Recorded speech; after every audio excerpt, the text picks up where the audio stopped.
Hare Krishna. We are going to study the 6th verse of chapter number 5 of Bhagwat Gita as it is. And the name of this chapter is Karma Yoga, that is the transcendental loving service of Lord Shri Krishna.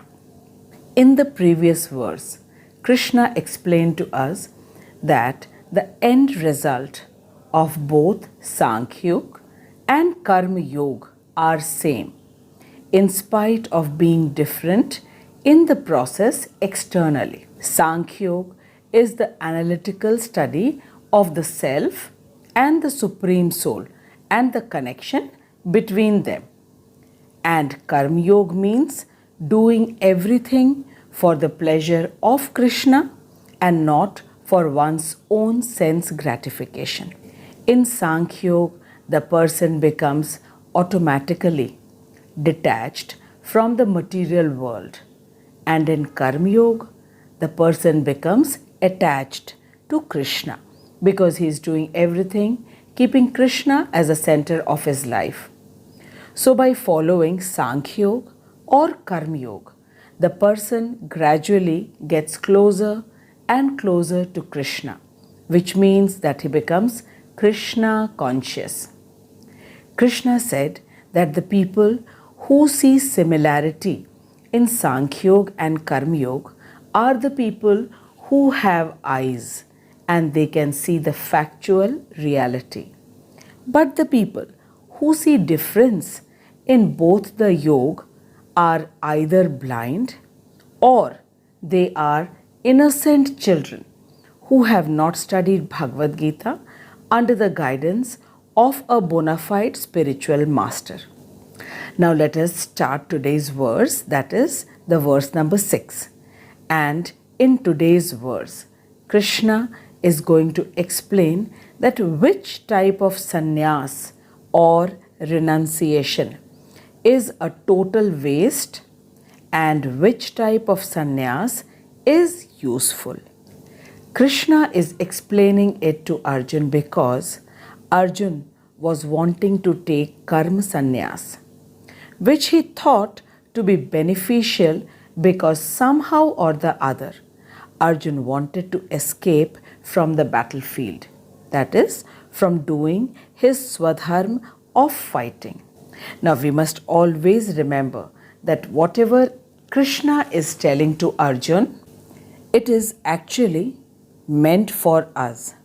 So we need to be very alert and attentive and think ourselves to be very fortunate and blessed that Krishna is himself speaking to each one of us personally.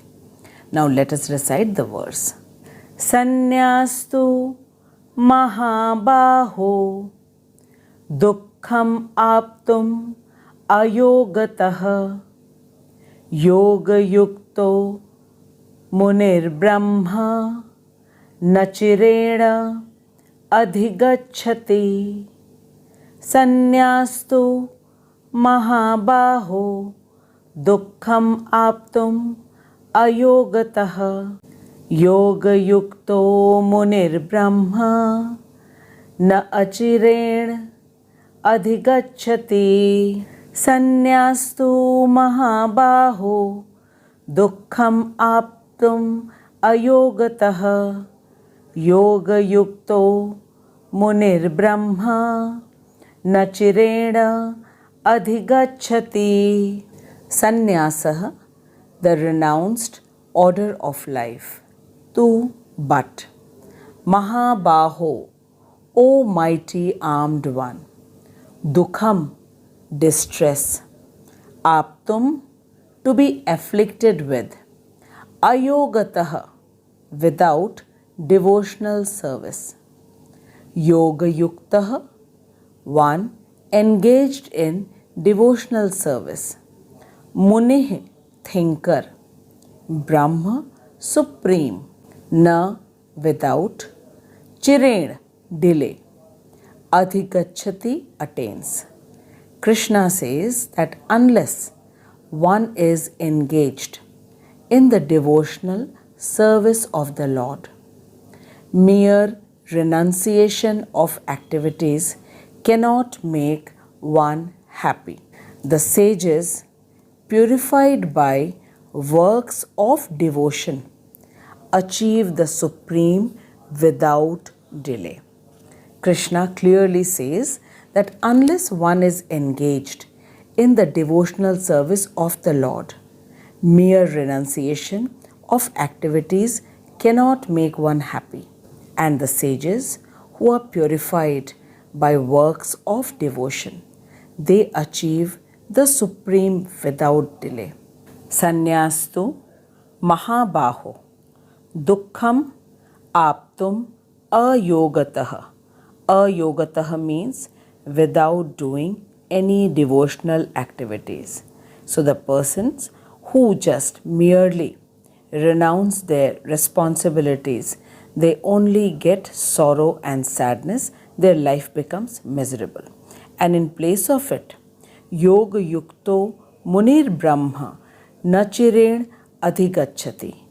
The sannyasis, the Vaishnav sannyasis, those who are always engaged in the loving service of Krishna, they quickly get Krishna, that is the Supreme Brahma. Srila Prabhupada says that the sannyas order of life is the last stage in our varnashram dharma, where the person leaves his home, wife, children and goes to the forest or any secluded place or in any ashram in search of the Supreme Lord.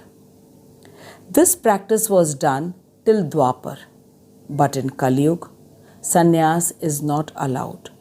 Rather, it is recommended to be in the home and be detached from the household happenings and barely depend on the family members for food and make all efforts to do the devotional practice like reading Bhagwat Gita, Bhagavatam, Ramayana, visiting holy places of pilgrimage and not indulging in any sense gratification activities, which deviates the person from the path of God.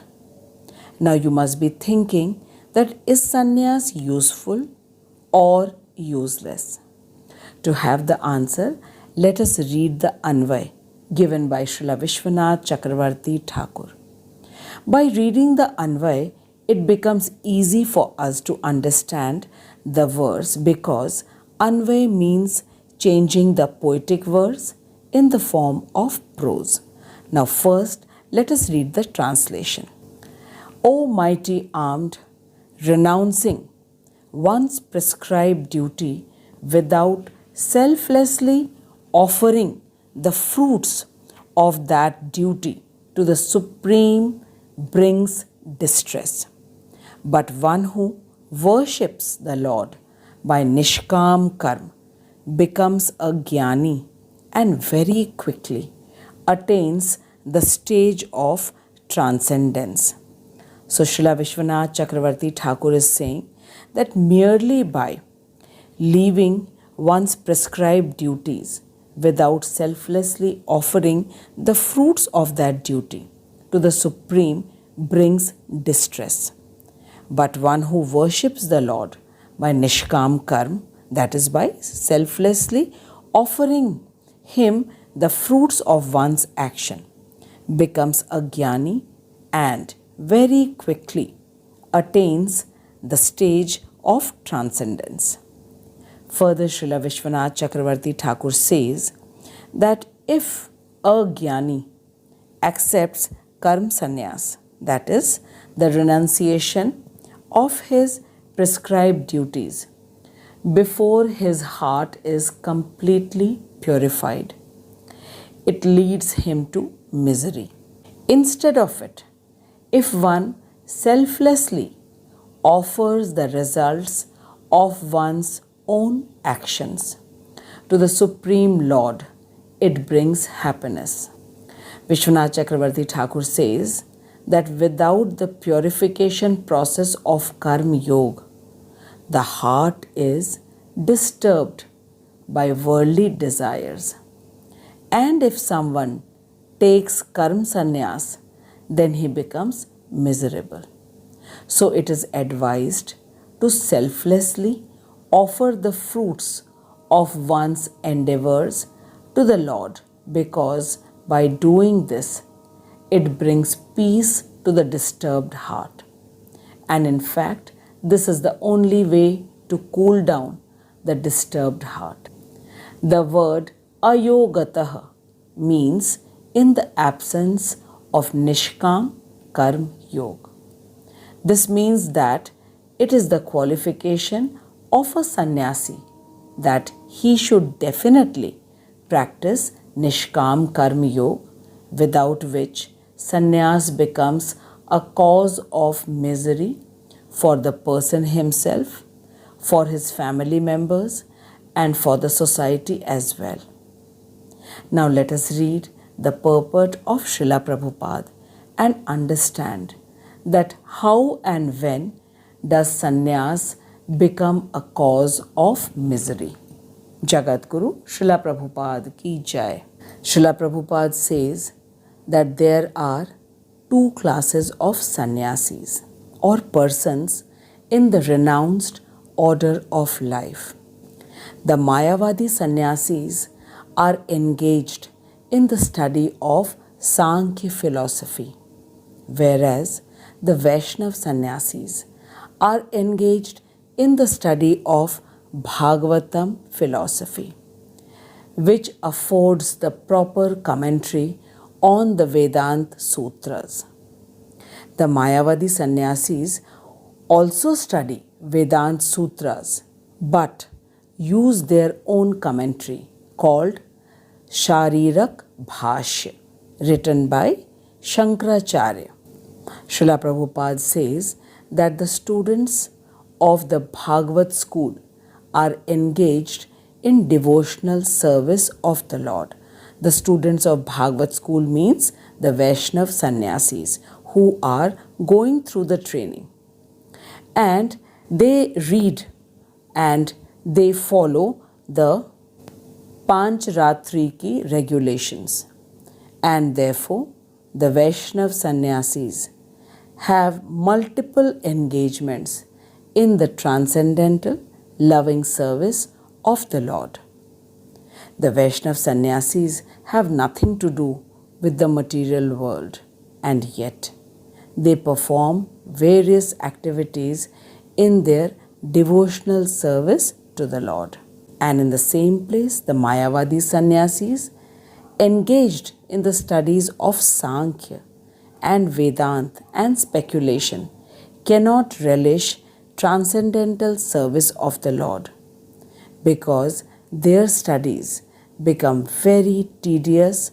They sometimes become tired of Brahman speculation, and thus they take shelter of Bhagavatam without proper understanding. And as a result of it, their study of Srimad Bhagavatam also becomes troublesome. Dry speculations and impersonal interpretations by artificial means are all useless for the Mayavadi sannyasis.